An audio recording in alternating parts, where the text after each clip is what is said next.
નમસ્કાર, હું છું અંજલિ રાવલ અને તમે જોઈ રહ્યા છો કેટીવી ન્યૂઝ ગુજરાતી. સ્વાગત છે આપનું ખોજ ટેરોની દુનિયામાં. જીવનમાં સૌથી મહત્વનું છે હેલ્થ, મનની શાંતિ અને ભાવનાત્મક સ્થિરતા. આવનારા સમયમાં તંદુરસ્તી કેવી રહેશે, મનને શાંતિ આપતી ઉર્જા ક્યાં દેખાય છે અને સ્ટ્રેસ, એકલતા અથવા મનના ભારમાંથી બહાર આવવા ટેરો શું સૂચવે છે, આજે આ બધા પ્રશ્નોના જવાબ આપશે મિસ પુનિત જેલુલા. પુનિતજી, આપનું હાર્દિક સ્વાગત છે. નમસ્કાર. ચલો શરૂ કરીએ આજની ખોજ. પુનિતજી, ટેરો મુજબ આવનારા સમયમાં આરોગ્ય અંગે શું દિશા દર્શાય છે? આવનારા સમયમાં હેલ્થ, જે આરોગ્ય છે, અત્યાર સુધી તમે લેઝીનેસના મોડમાં હતા, પણ હવે એક્ટિવનેસ લાવવી બહુ જ જરૂરી રહેશે. પોતાને એક્સરસાઇઝ કરતાં ફ્લેક્સિબલ કરો, સાથે સાથે એક્સપિરિયન્સ લોકોનું ગાઈડન્સ લેશો તો એ તમને વધારે હેલ્પફુલ થશે કે કેવું વર્કઆઉટ કરવું ને ક્યાં કેટલો સમય તમે વર્કઆઉટ માટે ઇન્વેસ્ટ કરવો. સાથે સાથે પોતાને એક્ઝોસ્ટ નથી કરી નાખવું કે જીમ જોઈન્ટ કરી દીધું ને 1 કલાક તમે પૂરેપૂરું વર્કઆઉટ કરીને પછી દિવસ દરમિયાન સૂવાની પરિસ્થિતિ આવે એવી વસ્તુ નથી કરવાની. તમારે માપમાં જ વર્કઆઉટ કરવાનું છે ને જેટલું તમારા શરીર માટે અનુકૂળ રહે એટલું જ કરવાનું છે. પુનિતજી, મનને શાંતિ, આનંદ અને સ્થિરતા મળે તે માટે કાર્ડ્સ શું માર્ગદર્શન આપે છે? મનને આનંદ અને સ્થિરતા અને શાંતિ મળે એના માટે સૌ પ્રથમ તો પ્લેફુલનેસનું કાર્ડ છે. નાના બાળક કેવા હોય, એમને કોઈ પણ અપેક્ષા વગરનું જે લાઈફસ્ટાઈલ હોય, એમને એક્સપેક્ટેશન્સ કેવી હોય, નાની નાની ચોકલેટ જોઈએ, ટોયસ જોઈએ. એનાથી મોટું કોઈ એમની પાસે એક્સપેક્ટેશન હોતી નથી અને કોઈના તેરી મેરીમાં એ લોકો રહેતા નથી. એ લોકોને નિખાલસ ભાવથી પ્રેમ કરતા આવડે. તો જ્યારે શાંતિ અને સ્ટ્રેસફુલમાંથી દૂર રહેવું છે અને શાંતિ લાવી છે જીવનમાં, તો ઓટોમેટિકલી તમારે રમતા રહેવું પડે. તમારે મનગમતી પ્રવૃત્તિમાં તમારું ટાઈમ ઇન્વેસ્ટ કરશો તો ઓટોમેટિકલી મેન્ટલી રિલેક્સ રહેશો. સાથે એડવેન્ચરનું કાર્ડ છે. એડવેન્ચર એટલે કાંઈક ટ્વિસ્ટ લઈ આવો, કાંઈક નવું કરશો તો ઓટોમેટિકલી સ્ટ્રેસ ભાગી જશે. પુનિતજી, સ્ટ્રેસ અને એકલતા ઘટાડવા માટે ટેરો કઈ સરળ દિશા સૂચવે છે? સ્ટ્રેસ અને એકલતા ઘટાડવા સૌ પ્રથમ તો સ્ટ્રેસથી દૂર રહેવું છે. તો લોકોને મળો, લોકો સાથે એક્સપિરિયન્સીસ શેર કરો. સ્લોલી તમારી જે રૂટીન્સ છે એને ચેન્જ કરો. રૂટીન્સ તમારી કેવી છે કે તમે ઘરની અંદર રહીને કુકિંગ કરી લીધી કે ટીવી જોયા કર્યા, પણ એનાથી તમારી ફિલિંગ્સ કોઈની સામે એક્સપ્રેસ નથી થઈ રહી. તો લોકોને મળશો, ગેટ ટુગેધર્સમાં પાર્ટ લેશો, ઓટોમેટિકલી તમારી એકલતા દૂર થશે અને એકલતા દૂર થઈ ઓટોમેટિક સ્ટ્રેસ નીકળી જશે. સાથે પાસ્ટ લાઈફનું કાર્ડ છે એટલે ભૂતકાળના વિચારોમાંથી બહાર આવવું જરૂરી છે. જો એ વાવાઝોડામાં અંદર ને અંદર ઘૂંટાતા રહ્યા તો ક્યારે એ માયાજાળમાંથી બહાર નહીં આવી શકો. અને વર્તમાન અને ભવિષ્યને એન્જોય કરવું હોય તો ભૂતકાળને છોડવું પડે. પુનિતજી, આગળ વાત કરીશું રાશિ ચક્ર વિશે. ત્યારે દર્શક મિત્રોને જણાવશો કે મેષ રાશિના જાતકોનું આરોગ્ય કેવું રહેવાનું છે? મેષ રાશિના જાતકો માટે આરોગ્યનું એક એલર્ટિંગ કાર્ડ આવ્યું છે, સપ્રેશન એટલે ડિપ્રેશન. માથાથી પગ સુધી તમે ડિપ્રેસ રહેશો તો એ ક્યારેય તમારા આરોગ્યને પોઝિટિવ નહીં કરે. પણ ડિપ્રેશનને દૂર કરવું છે તો ઓટોમેટિકલી તમારે ડિટોક્સિફિકેશન અને પ્યુરિફિકેશન તરફ જવું પડશે. હવે ડિટોક્સિફિકેશન ઇનર અને આઉટર બંને થાય. આઉટર કરવું છે તો સોલ્ટ વોટર બાથ લઈ લો અને ઇનર ડિટોક્સ કરવું છે તો બને એટલું વધારે લિક્વિડ પદાર્થ લેવાનું રાખો. જેમ કે નેચરલ જ્યુસીસ છે, વેજીટેબલ જ્યુસીસ હોય કે ફ્રૂટ જ્યુસ, આ બંને તમને ઇન્ટરનલ ડિટોક્સિફિકેશનમાં હેલ્પ કરે. અને આઉટર ડિટોક્સ સોલ્ટ વોટર બાથ. પુનિતજી, આપણે આગળ વાત કરીશું વૃષભ રાશિ વિશે. ત્યારે દર્શક મિત્રોને જણાવશો કે એમના માટે આજે કયું સ્પેશિયલ કાર્ડ છે? વૃષભ રાશિ માટે સ્પેશિયલ કાર્ડ છે ધ ક્રિએટર. હવેનો સમય છે તમારા આરોગ્યને બનાવવાનો. જેવું તમે અંદર ઇનપુટ કરશો એવું જ તમને આઉટપુટ રિઝલ્ટ મળશે.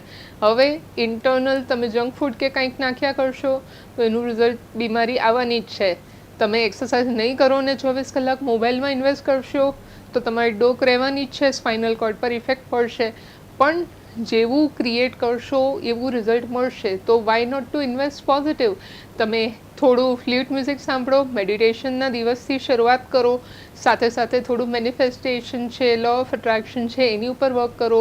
સાથે કોઈક ફ્રેન્ડ્સની સાથે તમે આઉટિંગ કરો, થોડું સેલિબ્રેટ કરો. તો દિવસને ડિવાઈડ કરો ગુડ હેબિટ્સથી, તમારું આરોગ્ય સારું રહેશે.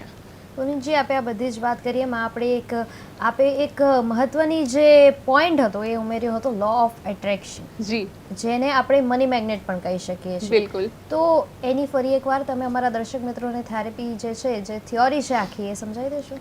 યુનિવર્સ એક અરીસાની જેમ તમારી સમક્ષ ઊભો છે અને એની પાસે આખું મેનુ કાર્ડ છે.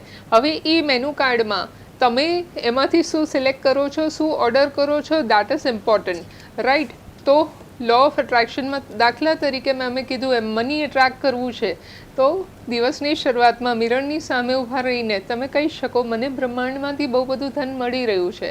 જો સ્વાસ્થ્ય એટ્રેક્ટ કરવું છે તો કહી શકો હું સંપૂર્ણપણે સ્વસ્થ બની ગઈ છું.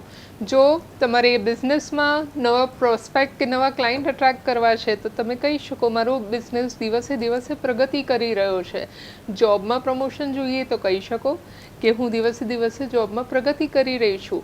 આવી રીતે દરેક ક્ષેત્રનું લો ઓફ એટ્રેક્શનમાં જે બોલશો વર્તમાનમાં કે મળી ગયું છે એ વસ્તુ સરળતાથી ખેંચીને એટ્રેક્ટ થઈને તમારી જીવનમાં આવશે. પુનિતજી, મિથુન રાશિના જાતકો માટે આપ શું સંદેશ આપશો? મિથુન રાશિના જાતકો માટે આજનું કાર્ડ છે રિબેલ. હવે આરોગ્યના દ્રષ્ટિએ વાત કરીએ તો હવે પ્રોપર ટાઈમ છે પોતાના હેલ્થ સાથે ફાઇટ કરવાનું. અત્યાર સુધી તમે લેઝી ને વેકેશન મોડમાં હતા, પણ હવે રિબેલિયસ એટલે થોડા હાર્ડ વર્કઆઉટ્સ તરફ શિફ્ટ કરશો. ફક્ત યોગા કે પ્રાણાયામથી નહીં ચાલે. થોડા હાર્ડ વર્કઆઉટ્સ તમારા ટોનિંગમાં હેલ્પ કરશે અને તમારા બોન્સને વધારે મજબૂત કરશે. મસલ ટોનિંગ પણ થશે. નીચે આગળ આપણે વાત કરીશું કર્ક રાશિ વિશે, ત્યારે દર્શક મિત્રોને જણાવશો કે કર્ક રાશિના જાતકો માટે આજે શું ધ્યાન રાખવા જેવી બાબત છે? કર્ક રાશિના જાતકો માટે અવેરનેસનું કાર્ડ આવ્યું છે. અત્યાર સુધી બધાની હેલ્થમાં એ લોકો સલાહ સૂચન આપતા આવ્યા છે, પણ પોતાની હેલ્થમાં એ લોકો અવેર નથી થતા. તો જે ભૂલો થઈ રહી છે એના માટે અવેર થઈ જાઓ, એલર્ટ થઈ જાઓ, અને જે કંઈ ટ્રાન્સફોર્મેશનની જરૂર છે એ આજથી શરૂઆત કરશો તો ઓટોમેટિકલી નેક્સ્ટ સ્ટેપ તમારું ઇમ્પ્રુવમેન્ટ તરફ જશે. સિંહ રાશિના જાતકો માટે શું માર્ગદર્શન છે? સિંહ રાશિના જાતકો માટે કાર્ડ આવ્યું છે ઇનોસેન્ટ, એટલે એક નાના બાળકની જેમ ડાન્સની મ્યુઝિક લગાવી દો કે તમારે જે કંઈ મનગમતી મ્યુઝિક છે અને તમે જસ્ટ સિમ્પલ ગુજરાત છે, ગુજરાતનું જે મેઇન ડાન્સ ફોર્મ છે ગરબા, એનું બી મ્યુઝિક લગાવીને તમે દિવસમાં 15 થી 20 મિનિટ ગરબા કરશો, ઓટોમેટિકલી તમારું હેલ્થ ઇમ્પ્રૂવ થશે. તો નાના બાળકની જેમ ઇનોસેન્ટલી કાંઈ પણ શીખ્યા વગર બી તમે વર્કઆઉટ કરશો તો હેલ્થ સુધરશે. પુનિતજી, કન્યા રાશિના જાતકો વિશે આપણે વાત કરી રહ્યા છીએ, ત્યારે દર્શક મિત્રોને જણાવશો કે એમનું આરોગ્ય કેવું રહેવાનું છે? કન્યા રાશિ માટે પોઝિટિવ કાર્ડ છે મેચ્યોરિટી, એટલે અત્યાર સુધી જે કંઈ સ્ટેપ્સ લીધા છે અને ભવિષ્યમાં જે કંઈ સ્ટેપ્સ હેલ્થ માટે લેવાના છો એ બહુ જ મેચ્યોર છે. જસ્ટ એનું જે ટેમ્પરામેન્ટ છે કે સ્પીડ છે એને ઘટવા દેવાની નથી. દિવસે દિવસે વધારે પેશનેટ થવાનું છે તો હેલ્થ બી સરખી રહેશે અને સાથે સાથે તમે દરેક કાર્ય પ્રોપર એનર્જી સાથે કરી શકશો. પુનિતજી, ઘણીવાર એવું થાય છે કે જે કન્યા રાશિના જાતકો હોય છે ને એ લોકો શોર્ટ ટેમ્પર્ડ હોય છે. મેં ઘણીવાર જોયું છે કે કન્યા રાશિ છે અને શોર્ટ ટેમ્પર્ડ છે, તો જે ગુસ્સો છે, એંગર ઇશ્યુઝ છે, એને કંટ્રોલ કઈ રીતે કરવા જોઈએ? સૌથી એક થોડું ફની ટેકનિક છે પણ બહુ ઇફેક્ટિવ છે. તમારા ઘરના કબાટમાંથી બધા જ કપડાં તમે નીચે જમીન પર ફેંકી દો, પછી એને સિમ્પલી ગળી કરીને પાછા તમે સ્ટાર્ટ કરશો મૂકવાનું, ત્યાં સુધી તમે ભૂલી જશો કે તમે શેના લીધે ગુસ્સે હતા. બીજું એક ઇફેક્ટિવ ટેકનિક છે 100 થી 1 સુધી માઇનસમાં કે રિવર્સમાં કાઉન્ટ કરવાનું ચાલુ કરો. તમે કાઉન્ટ કરતાં કરતાં તમારું માઇન્ડ ડાયવર્ટ થઈ જશે અને સબકોન્શિયસ માઇન્ડ પોઝિટિવ થઈ જશે. 100, 99, 98 એવી રીતે, બિકોઝ તમારું માઇન્ડ છે ને કોન્શિયસ છે અને એ કોન્શિયસ માઇન્ડને તમે ડાયવર્ટ ઇઝીલી કરી શકો, પણ સબકોન્શિયસ માઇન્ડ સુધી ઝેર ગયું તો એને ડાયવર્ટ નહીં થાય. તો એના માટે તમારે ફક્ત તમારું માઇન્ડ ડાયવર્ટ કરવાનું રહેશે. જ્યારે તમને એંગર ઇશ્યુઝ થઈ રહ્યા છે, જ્યારે તમને ખૂબ જ ગુસ્સો આવી રહ્યો છે, ત્યારે તમારે તમારું જે માઇન્ડ છે એ બીજી કોઈ વાતમાં કે બીજી કોઈ વસ્તુમાં ડાયવર્ટ કરવાનું છે, જેથી કરીને તમારા એંગર ઇશ્યુઝ જે છે એ ધીમે ધીમે કંટ્રોલ થતા જશે. એમ આઈ રાઈટ પુનિતજી? યસ, 110%. જી, આપણે આગળ વાત કરીશું બીજી રાશિ વિશે, તો ત્યારબાદ તુલા રાશિ આવે છે. તો તુલા રાશિના જાતકો માટે આપ શું કહેશો? તુલા રાશિના જાતકો માટે આજનું કાર્ડ છે ક્લિંગિંગ ટુ ધ પાસ્ટ. ભૂતકાળમાં થયેલા જે કંઈ સિચ્યુએશન છે એના લીધે પોતાને એક ફિયરમાં નાખીને તમે હેલ્થ માટે વર્કઆઉટ નથી કરી રહ્યા. આ વસ્તુ તમને થોડા સમયમાં મોટું નુકસાન આપી શકે છે, પણ ભૂતકાળ હતું, ભૂતકાળ આજે નથી. જે સમય કે જે ક્ષણ જતું રહ્યું છે એની પાછળ તમારા વિચારો ઇન્વેસ્ટ કરીને કોઈ જ ફાયદો નથી. એ સમય કે એ પરિસ્થિતિ પાછી રિપીટ નહીં થાય, પણ જો કન્ટિન્યુઅસ વિચાર્યા કરશો તો લો ઓફ એટ્રેક્શન કામ કરશે અને એનું એ પાછું રિપીટ થશે. તો હેલ્થને બગાડ્યા કરતાં વર્તમાનમાં એક એક ક્ષણને એન્જોય કરો, સેલિબ્રેટ કરો અને પોતાને એક્ટિવ કરો. બને તો ગ્રીનરી પાસે વોક કરવા જશો તો બી તમારું હેલ્થ સુધરશે.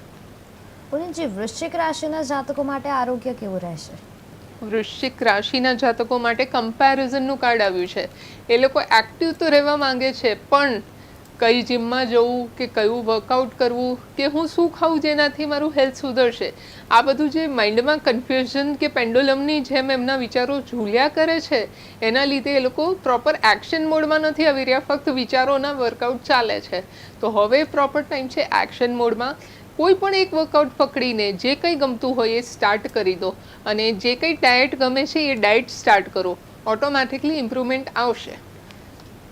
પુનીતજી, આપે કહ્યું કે ઓટોમેટિક જે આપણે આવી જશે, લેઝીનેસથી એક્ટિવેશન આવી જશે, પરંતુ એ લેઝીનેસથી એક્ટિવેશન આવવું એટલું ટફ પણ નથી કે લેઝીનેસથી એક્ટિવ થવું.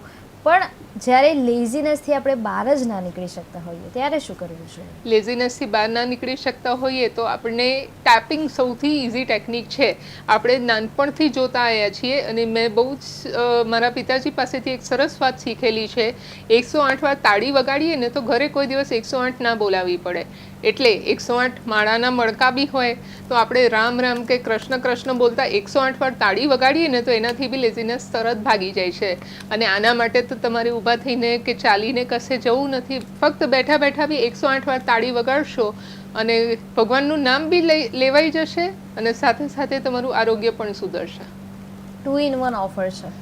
તો આગળ આપણે વાત કરીશું ધન રાશિ વિશે. ત્યારે ધન રાશિના જાતકો માટે આપ શું સંદેશ આપશો? ધન રાશિના જાતકો માટે આજનું કાર્ડ છે ક્રિએટિવિટી. હવે એમની પાસે સંપૂર્ણ નોલેજ છે કે હેલ્થને કઈ રીતે ક્રિએટ કરી શકે. ધ ઓનલી થિંગ ઇઝ એક્શનની કમી છે. એક્શન મોડમાં આવો, તમારી પાસે જેટલું બી નોલેજ છે એને ઇમ્પ્લિમેન્ટ કરો, ઓટોમેટિકલી હેલ્થમાં ઇમ્પ્રુવમેન્ટ આવશે. મકર રાશિના જાતકો માટે કયું સ્પેશિયલ કાર્ડ છે આજે? મકર રાશિના જાતકો માટે કાર્ડ આવ્યું છે કન્ડિશનિંગ. એ ખરેખર સ્પેશિયલ કાર્ડ છે. જન્મથી એ લોકો એક લીડરની ક્વોલિટી લઈને જન્મ્યા છે અને લીડર પોતાને પરિપક્વ રાખે, પોતાને એકદમ પરફેક્ટ રાખતો હોય છે, પણ જ્યારે ફેમિલી સિચ્યુએશન્સ હોય કે ઇમોશનલ સેટબેક્સ આવે ત્યારે વ્યક્તિ પોતાને ભૂલી જતા હોય છે અને ફેમિલીને ધ્યાનમાં રાખે કે સમાજને ધ્યાનમાં રાખે અને એમાં પોતાની હેલ્થ બગાડે છે. તો અગર લીડર બનવું છે તો મેન્ટલી, ફિઝિકલી, ઇમોશનલી, ફાઇનાન્શિયલી બધી રીતે પરફેક્ટ રહેવું પડશે. છેલ્લેથી બીજી રાશિ એટલે કે કુંભ રાશિ વિશે આપણે વાત કરી રહ્યા છીએ, ત્યારે એમના માટે આજે કયો લકી કાર્ડ છે? કુંભ રાશિ માટે કાર્ડ આવ્યું છે ધ બર્ડન. હવે પ્રોપર એલર્ટિંગ ટાઈમ છે. જેટલું બર્ડન લેશો એટલું હેલ્થ ડાઉન જશે. એટલે બર્ડન લઈને કોઈને ફાયદો થયો નથી. તો 2 કિલો 3 કિલો વજન તમે ઉંચકીને જુઓ તો તમને ખ્યાલ આવે કે કેટલું તમારું બેક પેઇન કરે છે. તો આ માઇન્ડ બી છે, એ માઇન્ડમાં જેટલું ઓછું બર્ડન રાખશો એટલું તમે સ્ટ્રેસ ફ્રી રહેશો. અને બર્ડનથી રિમૂવ થવું છે, બધું લખીને સળગાવી દો. જે કંઈ શારીરિક, માનસિક, આર્થિક, પારિવારિક ટેન્શન હોય એક પેપર પર લખી દો. એને ઘરની બહાર કે ઓફિસની બહાર જઈને બર્ન કરીને જસ્ટ રિમૂવ ધ નેગેટિવિટી. જે આપે કહ્યું કે લખીને એને બર્ન કરીને એને આપણે નેગેટિવિટીને દૂર કરી દઈએ અને આપણા ઘરની બહાર જઈને આપણે મૂકી દઈએ, ફેંકી દઈએ. જી. તો આપે કહ્યું કે આખી જે પ્રોસેસ છે, આખી જે થિયોરી છે, એનાથી પણ બર્ડન ઓછું ના થતું હોય ત્યારે શું કરવું જોઈએ? બર્ડન ઓછું ના થતું હોય તો એ પ્રોસેસને રિપીટ કરીએ. આપણે ગરમી ઓછી લાગતી હોય તો આપણે પંખાનું બટન કે સ્વિચને, રેગ્યુલેટરને ફાસ્ટ કરીએ છીએ 1 થી 2, 2 થી 3. એટલે આ પ્રોસેસને રિપીટ કરો જ્યાં સુધી માઇન્ડમાંથી નેગેટિવ થોટ્સ જતા નથી. તમે વીકલી 3 ટાઈમ્સ 4 ટાઈમ્સ આ પ્રોસેસને રિપીટ કરી શકો છો, ઇવન ડેલી બેઝિસ પર. પણ હું ગેરંટી આપી શકું એક દિવસ એવો આવશે કે તમને મહિનામાં એકવાર આ પ્રોસેસની જરૂર પડશે. ત્યાં સુધી તમે એકદમ રિલેક્સ અને સેલિબ્રેટિવ મોડમાં રહેશો. પુનીતજી, આપણે મેષ રાશિથી લઈને કુંભ રાશિ સુધી આપણે વાત કરી છે ત્યારે છેલ્લી રાશિ મીન રાશિના સ્પેશિયલ કાર્ડ વિશે અમારા દર્શક મિત્રોને જણાવશો. મીન રાશિનું આજનું કાર્ડ છે મોરાલિટી. મોરાલિટી એટલે આપના પોતાના રૂલ્સ. હવે નાનપણથી અત્યાર સુધી તમે જે રૂલ્સ સાથે મોટા થયા છો અને લોકો તમને જે રીતે ઓળખે છે એ કોઈ દિવસ ઓરિજિનાલિટીને ચેન્જ ના કરશો. તમે જે છો એ પરફેક્ટ છો. કોઈના કહેવાથી, કોઈના કહેવામાં આવવાથી તમે ડાયવર્ટ થઈ શકો છો, હેલ્થ પણ બગડી શકે છે અને ઇમોશનલી પણ ડિસ્ટર્બ થઈ શકો છો. તો બધાની વાતોમાં ધ્યાન આપવાની જરૂર નથી. જસ્ટ સુપિરિયર કે એલ્ડર્સ પાસેથી ગાઈડન્સ લો અને હેલ્થને ઇમ્પ્રૂવ કરો. અત્યારે ઓવરઓલ આપની હેલ્થ 85% સારી છે, તો ગભરાવાની કાંઈ જ જરૂર નથી. જી પુનીતજી, હવે આપણે જ્યારે રાશિ ચક્ર આપણું આખું પતી ગયું છે, મેષથી મીન રાશિ સુધી જ્યારે આપણે વાત કરી લીધી છે, એમના સ્પેશિયલ કાર્ડ્સ, એમના લકી કાર્ડ્સ વિશે આપણે જાણ્યા છીએ, ત્યારે આપણા દર્શક મિત્રોનું ફેવરેટ સેગમેન્ટ, આખા એપિસોડનું ફેવરેટ સેગમેન્ટ એટલે કે રેપિડ ફાયર.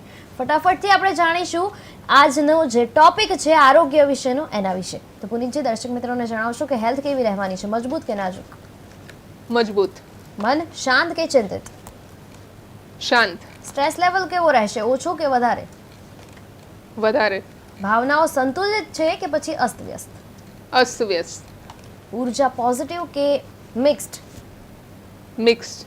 તણાવનું કારણ શું છે, કામ, લોકો કે પછી ભાવનાઓ? કામ. ઉપાય શું હોઈ શકે, મેડિટેશન કે પછી સેલ્ફ કેર? મેડિટેશન. બસ, તો પછી ખોજમાં આજના માટે બસ આટલું જ. ટેરો કાર્ડ્સે સ્પષ્ટ સંદેશ આપ્યો છે કે તંદુરસ્તી, શાંતિ અને ભાવનાત્મક સંતુલન જીવનનો આધાર છે. મનને શાંત રાખવું, પોતાની સાથે જોડાયેલા રહેવું અને યોગ્ય પરિસ્થિતિમાં જીવવું એ જ હેલ્થ અને હેપી લાઈફ તરફની સૌથી સાચી દિશા છે. આ હતી આજની ખોજ ટેરોની દુનિયા મિસ પુનીતજી લુલા સાથે. ફરી મળીશું આવતીકાલે બપોરે 1:30 કલાકે નવા પ્રશ્નો, નવી ઉર્જા અને નવી ખોજ સાથે. ત્યાં સુધી જોતા રહો KTV ન્યૂઝ ગુજરાતી અને શોધતા રહો તમારી આંતરિક ખોજ. સમસ્યા તમારી, ખબર અમારી.